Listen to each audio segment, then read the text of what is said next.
C'est un véritable plaisir pour moi de me retrouver ici encore une fois de plus en terre marocaine et pour vous parler d'un sujet non moins important, le goitre, les goitres et les nodules thyroïdiens en Afrique. Alors nous allons aborder deux chapitres. Le premier chapitre est le plus important, c'est l'épidémiologie.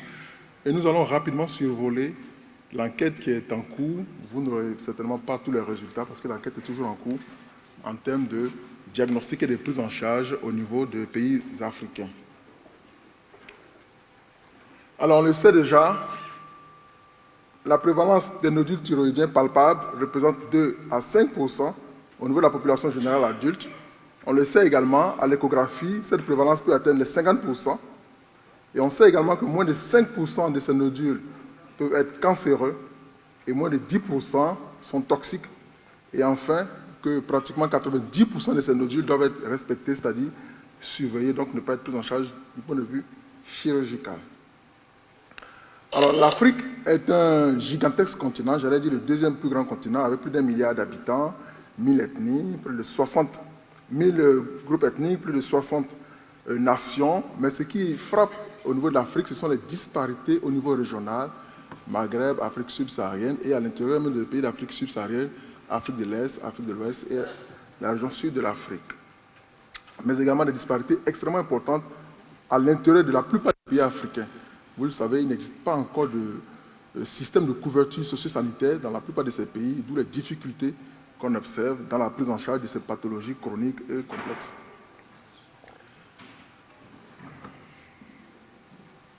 Alors, en ce qui concerne la pathologie liée au goitre, vous le savez bien, elle est liée à la répartition, sinon à l'iodation des différentes régions des différents pays. Et comme on peut le voir ici, dans les pays comme le Tchad,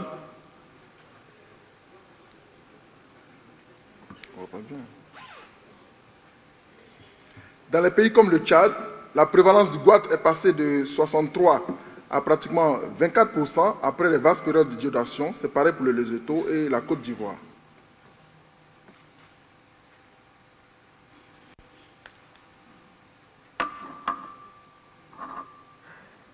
Cette baisse drastique de la prévalence est beaucoup plus importante dans un pays comme la République démocratique du Congo, où, vous le voyez bien, des programmes d'iodation ont réussi à couvrir pratiquement l'ensemble des ménages du pays, avec une couverture qui part de 1995, 12% vers près de 100%, avec aussi une baisse drastique de la prévalence des goitres nodules thyroïdiens de 42 à pratiquement 1%.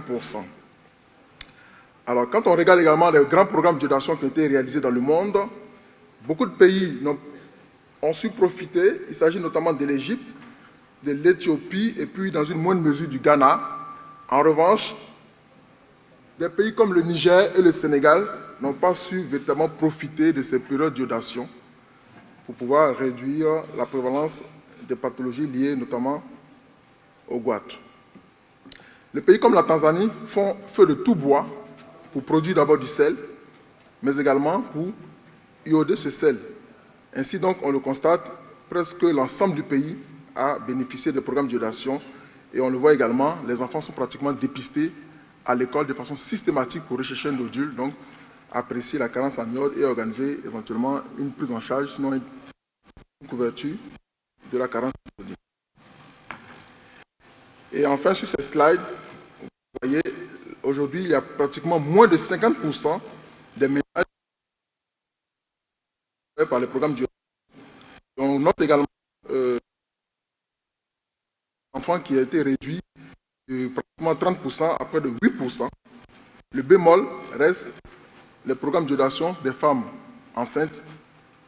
Donc la conséquence est que les enfants peuvent être toujours victimes des maladies liées à l'iode, notamment l'instabilité ou le retard psychomental. Alors il n'y a pas que l'iode, il y a également plusieurs nutriments, notamment la carence en vitamine A, la carence en fer et en sélénium qui sont responsables des pathologies liées, donc des pathologies thyroïdiennes. Il y a également des produits toxiques de l'environnement. Le professeur Vemo en parlera certainement. Il existe également des facteurs goitrigènes, notamment les thiocyanates qu'on retrouve dans le manioc ou la patate douce. Et puis d'autres facteurs comme le tabac, le lithium ou l'exposition aux facteurs radioactifs ou certaines pathologies thyroïdiennes chronique auto-immune ou tumorale.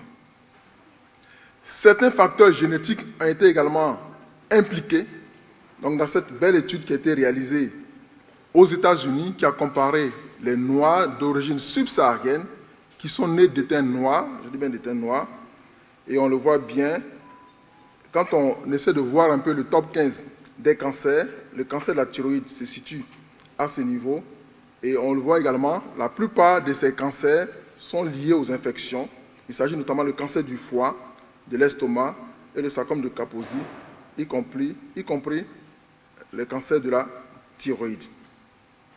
Alors, ce qui a fait dire donc aux chercheurs qu'il existe certainement des facteurs environnementaux, culturels, mais également génétiques. Il faut donc rechercher des causes, il faut donc rechercher une étiologie à cette prévalence importante du nodule thyroïdien et des goitres dans ces populations d'Afrique, originaires d'Afrique subsaharienne. Alors, un mot en ce qui concerne l'incidentalome thyroïdien. Ce papier qui a été réalisé par Moafo Boniface du Cameroun prouve bien que la prévalence des nodules thyroïdiens augmente en fonction de l'âge et également la prévalence du nombre de nodules thyroïdiens, donc la multiplicité de nodules thyroïdiens également augmente avec l'âge. Qu'en est-il du cancer de la thyroïde? En ce qui concerne le cancer de la thyroïde, il a été bien démontré que ce cancer a une incidence croissante, même si la mortalité reste stationnaire.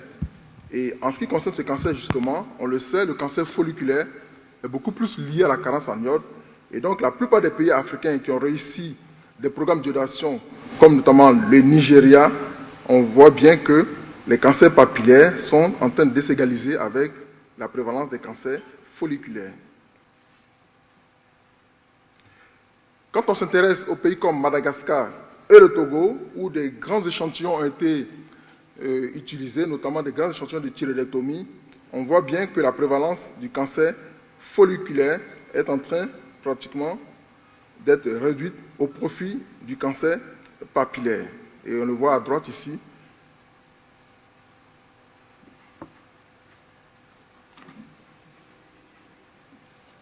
On le voit à droite, normalement, la prévalence du cancer papillaire en Occident, donc en Europe et aux États-Unis, est beaucoup plus importante par rapport au cancer folliculaire pour ces pays qui ont réussi les programmes d'iodation depuis des siècles.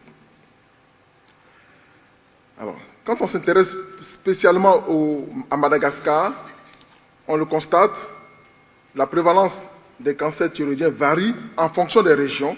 Et vous le voyez, dans ces régions de haute montagne, notamment à Merina, à Sianaka et à Bestileo, le taux de prévalence des cancers de la thyroïde est beaucoup plus important que dans les régions côtières où les populations ont beaucoup plus accès à l'iode, donc aux produits de la mer. Alors, ce papier également qui a été réalisé par Santos et collaborateurs qui compare la prévalence des cancers thyroïdiens d'une part au Portugal et d'autre part en Afrique du Sud, montre bien qu'en Afrique du Sud, la prévalence du cancer folliculaire est en train de se réduire au profit du cancer papillaire. Il faut dire qu'il s'agit de deux régions côtières, notamment la région de Beira intérieure et la région de Johannesburg. Il s'agit de pays montagneux, mais la différence c'est que les programmes d'iodation ont été beaucoup plus tardifs au niveau de l'Afrique du Sud.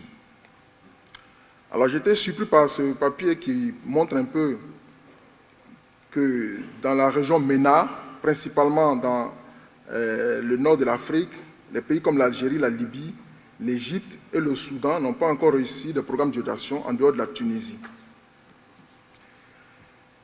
Et quand on regarde à l'est pratiquement du Maroc, où la prévalence des cancers semble importante, dans la région de Gerada et des Figues, on se rend compte que la prévalence du cancer de la thyroïde est également en bonne position. Et quand on s'intéresse particulièrement au carcinome, sur une population de 102 patients âgés à moins de 50 ans, à travers 811 thyroïdectomies réalisées entre 2006 et 2013, le nodule solitaire représentait 70% de goitres multitonodulaires, 18%, Il s'agissait à l'échographie de nodules le plus souvent hypoéchogènes et l'examen extemporané n'était réalisé que dans 24% des cas et le cancer papillaire encore représente 90% et 38% des cas de cancer micropapillaire. Alors le cancer indifférencié, notamment le cancer anaplasique, est certes rare, mais dans cet échantillon qui a été réalisé également au Maroc, on le voit bien, il s'agit le plus souvent de nodules solitaires, assez volumineux, près de 4 cm, classés PT3 dans 70% des cas, et cependant, grâce à la chirurgie et la radiothérapie qui est disponible dans ces pays, la survie a été enregistrée à un taux de 85%. Un mot en ce qui concerne le goitre négligé. Toujours au Maroc, donc dans la région notamment des montagnes, des Rifs et de l'Atlas, notamment dans la province de Marrakech, on se rend compte que les goitres multi-autonomes nodulaires négligés, plongeants, sont plus importants que dans les autres régions du Maroc, parce qu'il s'agit d'une zone de forte carence en iode. Et le tableau clinique est le plus souvent une dyspnée, une dysphonie, une dysphagie ou une compression vasculaire. Mais là encore, les traitements qui ont été mis en place, les antithyroïdiens de synthèse, une corticothérapie et le Lugol, ainsi que le traitement chirurgical ont permis de traiter aisément ces goitres par une équipe de l'hôpital militaire, apparemment bien entraînée, qui se projette souvent dans des pays limitrophes comme la Guinée-Bissau et d'autres pays africains. Alors les goitres et nodules thyroïdiens négligés sont également extrêmement nombreux en Afrique, notamment en Ouganda et dans certains pays d'Afrique de l'Ouest. Et comme vous le voyez chez ces dames-là qui ont le sourire, ce goitre constitue beaucoup plus un critère de beauté qu'un caractère péjoratif. Alors avant de terminer, nous allons dire un mot sur l'enquête qui a été mise en place par le groupe de travail africain pour les recommandations des pathologies endocriniennes, métaboliques et nutritionnelles. Vous reconnaîtrez la plupart des membres de la SAMN et des sociétés savantes africaines. Cette réunion qui a eu lieu à Abidjan et qui a permis, sous la supervision de notre maître, le professeur Vemo, de mettre en place une stratégie pour pouvoir aboutir à des guidelines spécifiques à l'Afrique. Alors le cas clinique qui a été mis en place a été diffusé le 1er avril et nous avons diffuser ce cas clinique à l'ensemble des médecins de la plupart des pays membres qui ont participé à la réunion. Mais à ce jour, nous pensons que le taux n'est pas encore suffisant pour pouvoir apporter des résultats qui seront crédibles. Voilà, donc, en ce qui concerne le cas clinique, il s'agit d'une femme de 32 ans qui consulte pour une discrète tuméfaction cervicale qui est un nodule thyroïdien médio-lobaire droit, mobile, lors de la déglutition, lisse, régulier, mais ferme, indolore d'environ 2,5 cm de diamètre, sans gêne compressive, sans signe de dysfonction thyroïdienne.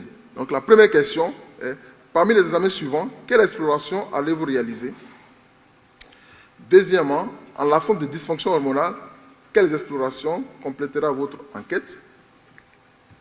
Troisième question, le nodule n'a pas de caractéristiques suspectes de malignité. Qu'allez-vous proposer à la patiente? Traitement chirurgical, surveillance simple ou traitement freinateur. Quatrièmement, le nodule est suspect de malignité. Qu'allez-vous proposer à la patiente? Et puis enfin, cinquièmement, l'étude anatomopathologique a confirmé la nature épithélomatose papillaire du nodule. Qu'allez-vous envisager? Alors, 139 praticiens ont répondu à ce questionnaire, issus de 15 pays, âgés entre 25 et 60 ans. Il s'agissait de 40 médecins généralistes, près de 86 endocrinologues, 6 internistes, 3 ORL, 2 chirurgiens, 1 hématologiste et puis 1 médecin nucléaire. Alors, l'Afrique du Nord était fortement représentée, notamment la Tunisie et l'Algérie, avec la plupart des villes. L'Afrique de l'Est et l'Afrique centrale également, notamment la Côte d'Ivoire et le Niger. Donc nous pensons que le taux n'est pas encore suffisant, donc nous allons vous redistribuer ces fiches pour que vous puissiez faire parvenir à l'ensemble de vos collaborateurs de votre réseau pour qu'on puisse avoir un nombre assez consistant pour pouvoir vous apporter les résultats de cette enquête. Alors, un mot de prévention pour dire que les pays africains ont véritablement besoin d'une législation forte ainsi que d'une politique stable quand on sait que les perturbations à l'occasion des guerres vont entraver les programmes d'iodation. Les pays africains ont également besoin de mettre en place des programmes nationaux de nutrition qui vont couvrir non seulement la carence en iode, mais d'autres carences, notamment en vitamine A et en sélénium, comme vous l'avez vu, d'autres facteurs qui sont importants dans l'apparition des nodules et des goitres. Ces pays également ont besoin de stratégies particulières telles que les tyromobiles, c'est-à-dire l'utilisation de téléphones portables pour non seulement organiser l'iodation, mais pour la surveillance. Et puis pourquoi pas l'administration de levothyrox en cas de nécessité. Ces pays ont également besoin surtout de sensibilisation et de peut-être disposer de journées thyroïdes ou d'associations thyroïdes. Alors, en conclusion, nous dirons que les principaux défis pour l'Afrique, il s'agira donc d'améliorer l'accès au diagnostic de qualité, pouvoir faire l'écho-Doppler, mais également l'écho-Doppler, par l'échographie thyroïdienne, mais également l'écho-Doppler. Il faut que les praticiens puissent également faire la cytoponction éco-guidée, pas seulement les endocrinologues, mais également les médecins généralistes. Il faut également promouvoir l'amélioration de l'accès aux soins, même dans les structures enclavées. Il faut utiliser une approche multidisciplinaire de prise en charge. Il faut éduquer les patients porteurs d'une pathologie thyroïdienne et surtout les patients qui ont été opérés, quand on sait que l'hypothyroïdie est très souvent un motif important de consultation dans nos régions. Il faut également mettre en place des programmes d'iodation soutenus et pourquoi pas des études de suivi à travers des recherches translationnelles.